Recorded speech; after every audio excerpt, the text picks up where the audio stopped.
എന്താ സംഭവിച്ചത്? നീ പറയൂ സേതുപതി. ശിവക്ഷേത്രം ഭക്തജന സമുദ്രമായിരുന്നു മഹാരാജൻ.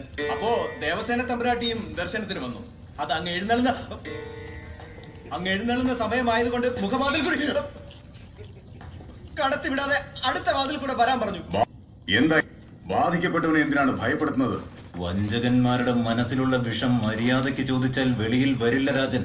നീ പരിധി വിടുന്നു ബാഹുബലി. ഒരു പൂർണ്ണ ഗർഭിണിയുടെ കൈകളിൽ വിലങ്ങ് വെച്ച് വിചാരണ നടത്തുന്ന ഈ സഭ എന്നേ പരിധി വിട്ട് കഴിഞ്ഞു അമ്മേ. പൂർണ്ണ ഗർഭിണിയോ ശിശുവോ വൃദ്ധയോ നീയോ ഞാനോ വിചാരണാ രീതി ഒന്നു തന്നെ. നടന്നത് എന്താണെന്ന് അറിയുമോ നിനക്ക്? എന്താ നടന്നത് ദേവസേനെ? ശിവക്ഷേത്രത്തിൽ സ്ത്രീകൾ ഒരു വഴിയിലൂടെ പോകാൻ പറഞ്ഞു. ആ സമയത്ത് ഇയാൾ അവരുടെ ദേഹത്ത് കൈവച്ച് തടവി അവന്റെ വിരലുകൾ വെട്ടി ഞാൻ. നീ ചെയ്തത് തെറ്റ്.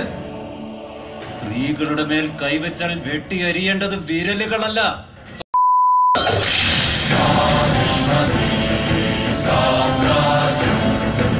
Like, share, subscribe.